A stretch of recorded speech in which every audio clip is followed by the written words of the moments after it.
ಸ್ನೇಹಿತರೆ, ಇವತ್ತು ನಾವು ಯುರೋಪ್ ಖಂಡದ ಸ್ಕಾಟ್ಲೆಂಡ್ ದೇಶದಲ್ಲಿ 17ನೇ ಶತಮಾನದಲ್ಲಿ ನಿಜವಾಗಲೂ ಜರುಗಿತ್ತು ಎಂದು ಹೇಳಲಾಗುವ ಬ್ಲ್ಯಾಕ್ ಮೊಝೋಲಿಯಂ ಚರಿತ್ರೆ ಬಗ್ಗೆ ತಿಳಿದುಕೊಳ್ಳೋಣ. ಈ ಬ್ಲ್ಯಾಕ್ ಮೊಝೋಲಿಯಂನ ಇತಿಹಾಸ ನೋಡುವುದಾದರೆ 17ನೇ ಶತಮಾನದಲ್ಲಿ ಸ್ಕಾಟ್ಲೆಂಡ್ನಲ್ಲಿ ರಾಜ 2ನೇ ಚಾರ್ಲ್ಸ್ನ ಆಳ್ವಿಕೆ ಕಾಲದಲ್ಲಿ ಧಾರ್ಮಿಕ ಮತ್ತು ರಾಜಕೀಯ ಗಲಭೆಗಳು ಉಕ್ಕಿ ಹರಿಯುತ್ತಿದ್ದವು.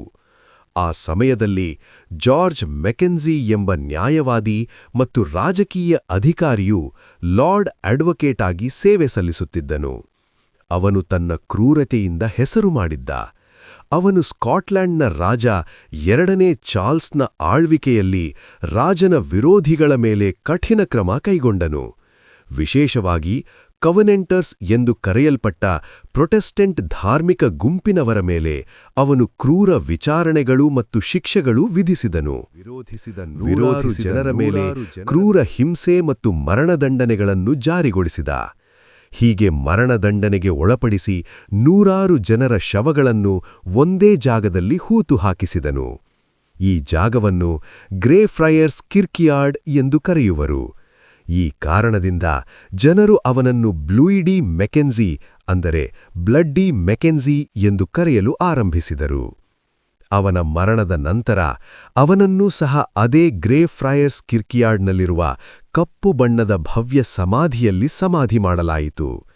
ಈ ಸಮಾಧಿಯೇ ಇಂದು ಬ್ಲ್ಯಾಕ್ ಮೊಝೋಲಿಯಂ ಎಂದು ಕರೆಯಲಾಗುತ್ತದೆ. ಸ್ನೇಹಿತರೆ, ಈ ಬ್ಲ್ಯಾಕ್ ಮೊಝೋಲಿಯಂನ ರಹಸ್ಯ ಮತ್ತು ಭಯಾನಕ ಕಥೆಗಳ ಬಗ್ಗೆ ತಿಳಿದುಕೊಳ್ಳೋಣ. ಅಸಲಿಗೆ ಈ ಕಥೆಗಳು 1999ರಲ್ಲಿ ಆರಂಭವಾದವು. ಮನೆಯಿಲ್ಲದ ಒಬ್ಬ ನಿರಾಶ್ರಿತ ವ್ಯಕ್ತಿ ಮನೆಯ ಪಾಯ ತೋಡುತ್ತಿರುವಾಗ ಆಕಸ್ಮಿಕವಾಗಿ ಮೆಕೆನ್ಜಿ ಅವರಿಂದ ಬಲಿಯಾದವರ ಅವಶೇಷಗಳಿರುವ ಸಾಮೂಹಿಕ ಸಮಾಧಿಯನ್ನು ಕಂಡುಹಿಡಿದನು. ಇನ್ನೂ ಕೆಲವು ವರದಿಗಳ ಪ್ರಕಾರ ಆತನ ಕಾಲಿನ ಕೆಳಗಿನ ನೆಲ ಕುಸಿದು ಅವನು ಇನ್ನಷ್ಟು ಶವಗಳಿದ್ದ ಒಂದು ಗುಂಡಿಗೆ ಬಿದ್ದನು ಎಂದು ವಾದಗಳಿವೆ. ಕೆಲವರು ಶವಗಳ ರಾಶಿಯನ್ನು ಪ್ಲೇಗ್ ಪಿಟ್ ಅಂದರೆ ರೋಗದಿಂದ ಸತ್ತವರ ಗುಂಡಿ ಸಮಾಧಿ ಎಂದು ಹೇಳಿದ್ದಾರೆ. ಇದು ದೃಢಪಡಿಸದ ಮಾಹಿತಿ. ಆದರೆ ಅಲ್ಲಿಯಿದ್ದ ಬಹುತೇಕ ಅವಶೇಷಗಳು ಇನ್ನೂ ಸಂಪೂರ್ಣವಾಗಿ ನಾಶಿಸಿ ಹೋಗಿದ್ದಿಲ್ಲ ಎಂದು ಹೇಳಲಾಗಿದೆ. ಹೀಗೆ ಅಲ್ಲಿ ಹಳೆಯ ಶವಪೆಟ್ಟಿಗೆಗಳು ಕೆದಕಲ್ಪಟ್ಟವು. ಇದರಿಂದ ಸತ್ತವರ ಆತ್ಮಗಳು ಕೋಪಗೊಂಡವು ಎಂಬ ನಂಬಿಕೆ ಸ್ಥಳೀಯರಲ್ಲಿ ಹರಡಿತು. ಜಾರ್ಜ್ ಮೆಕೆನ್ಜಿ ಅವರ ಮರಣದ ನಂತರ ಸತ್ತವರು ನಿಮಗೆ ಹಾನಿ ಮಾಡುವುದಿಲ್ಲ, ಬದುಕಿರುವವರೇ ಹಾನಿ ಮಾಡುತ್ತಾರೆ ಎಂದು ಹೇಳಲಾಗಿದೆ. ಅಂದರೆ ಈ ಸಮಾಧಿ ಸ್ಥಳಕ್ಕೆ ಭೇಟಿ ನೀಡಿದ 100 ಜನರು ತಮ್ಮ ದೇಹದ ಮೇಲೆ ಉಂಟಾದ ಗೆರೆಗಳು, ಸೂಗು ಮತ್ತು ಕುತ್ತಿಗೆಯ ಮೇಲೆ ಒತ್ತಿದ ಗುರುತುಗಳೊಂದಿಗೆ ಹಿಂದಿರುಗಿದ್ದಾಗಿ ಒಂದು ಮಿಸ್ಟ್ರಿ ಕಥೆ ಹುಟ್ಟಿಕೊಂಡಿದೆ. ಸಮಾಧಿಯ ಬಳಿ ಹೋಗುವವರಿಗೆ ಅಕಸ್ಮಾತ್ ತಲೆ ಸುತ್ತು ಬರುವುದು, ಶೀತಸ್ಪರ್ಶ ಅಂದರೆ ನೆಗಡಿ ಅನುಭವ ಆಗಿದೆ. ಇನ್ನೂ ಕೆಲವರು ಕಾಣದ ಶಕ್ತಿಯಿಂದ ತಳ್ಳಲ್ಪಟ್ಟಂತೆ ಅನುಭವಿಸಿರುವುದಾಗಿ ಹೇಳಿಕೊಂಡಿದ್ದಾರೆ. ಇನ್ನೂ ಕೆಲವು ಜನರ ದೇಹದ ಮೇಲೆ ಸಣ್ಣ ಗಾಯಗಳ ಗುರುತುಗಳು ಕಂಡುಬಂದವು ಎಂಬ ಸುದ್ದಿ ಇದೆ. ಈ ಘಟನೆಗಳನ್ನು ಮೆಕೆನ್ಜಿ ಪೋಲ್ಟರ್ಗೈಸ್ಟ್ ಎಂದು ಕರೆಯಲಾಗುತ್ತದೆ. ಇದು ನಿಜವೇ ಅಥವಾ ಕಲ್ಪನೆಯೇ? ಇತಿಹಾಸಕಾರರು ಹೇಳುವಂತೆ ಜಾರ್ಜ್ ಮೆಕೆನ್ಜಿ ನಿಜವಾಗಲೂ ಕಠಿಣ ಮತ್ತು ವಿವಾದಾಸ್ಪದ ವ್ಯಕ್ತಿ. ಆದರೆ ಜನರ ಮೇಲೆ ಈ ರೀತಿಯ ಘಟನೆಗಳಿಗೆ ಯಾವುದೇ ವೈಜ್ಞಾನಿಕ ಕಾರಣಗಳಿಲ್ಲ. ಜನರಿಗೆ ಈ ರೀತಿಯ ಅನುಭವ ಆಗುತ್ತಿರುವುದನ್ನು ವೈಜ್ಞಾನಿಕ ಭಾಷೆಯಲ್ಲಿ ಪೋಲ್ಟರ್ಗೈಸ್ಟ್ ಎಂದು ಹೇಳಲಾಗುವುದು. ಪೋಲ್ಟರ್ಗೈಸ್ಟ್ ಅಂದರೆ ಜನಪ್ರಿಯ ನಂಬಿಕೆಗಳ ಪ್ರಕಾರ ಮನೆ ಅಥವಾ ಒಂದು ಸ್ಥಳದಲ್ಲಿ ಕಾಣದ ಶಕ್ತಿ ಅಶಾಂತಿಯಾಗಿ ವಸ್ತುಗಳನ್ನು ಕದಲುವುದು, ಶಬ್ದ ಮಾಡುವುದು ಅಥವಾ ಜನರನ್ನು ಭಯಪಡಿಸುವಂತಹ ಘಟನೆಗಳನ್ನು ಉಂಟುಮಾಡುವುದು ಎಂದು ಹೇಳಲಾಗುವ ಅತೀಂದ್ರಿಯ ಘಟನೆ.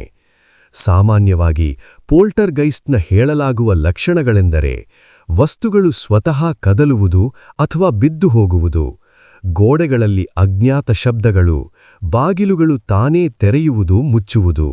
ಇನ್ನು ಜನರ ಮೈಮೇಲಿನ ಸಣ್ಣ ಗಾಯಗಳ ಗುರುತುಗಳು ಅಥವಾ ಅಸ್ವಸ್ಥತೆಗೆ ವೈಜ್ಞಾನಿಕ ದೃಷ್ಟಿಕೋನ ಏನೆಂದರೆ ವೈಜ್ಞಾನಿಕರು ಈ ರೀತಿಯ ಘಟನೆಗಳಿಗೆ ಸಾಮಾನ್ಯ ಕಾರಣಗಳನ್ನು ಸೂಚಿಸುತ್ತಾರೆ. ಗಾಳಿಯ ಒತ್ತಡ ಅಥವಾ ಕಟ್ಟಡದ ಹಾನಿ, ಮಾನಸಿಕ ಒತ್ತಡ ಅಥವಾ ಭ್ರಮೆ, ತಪ್ಪು ಅರ್ಥೈಸಿಕೆ ಇತ್ಯಾದಿ. ಒಟ್ಟಾರೆಯಾಗಿ ಭಯ ಮತ್ತು ಮನೋವೈಜ್ಞಾನಿಕ ಪರಿಣಾಮಗಳಿಂದ ಇಂತಹ ಅನುಭವಗಳು ಸಂಭವಿಸಬಹುದು.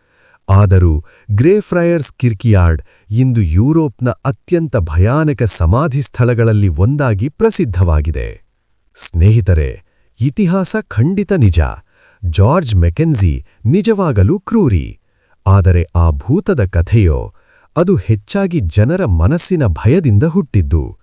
1999ರಲ್ಲಿ ನೆಲ ಕುಸಿದು ಶವಪೆಟ್ಟಿಗೆಗಳು ತೆರೆದಾಗ ಜನರು ಆತ್ಮ ಎಚ್ಚರವಾಯಿತು ಅಂತ ಹೇಳಿ ಭಯ ಹರಡಿಸಿದರು. ಆದರೆ ವೈಜ್ಞಾನಿಕರು ಹೇಳುವುದೆಂದರೆ ಅದು ಕೇವಲ ಭಯ, ಗಾಳಿ ಮತ್ತು ರಾತ್ರಿಯಲ್ಲಿ ಒಂಟಿಯಾಗಿ ನಿಂತಾಗ ಮನಸ್ಸು ತನ್ನದೇ ಕಥೆ ಬರೆಯುತ್ತದೆ.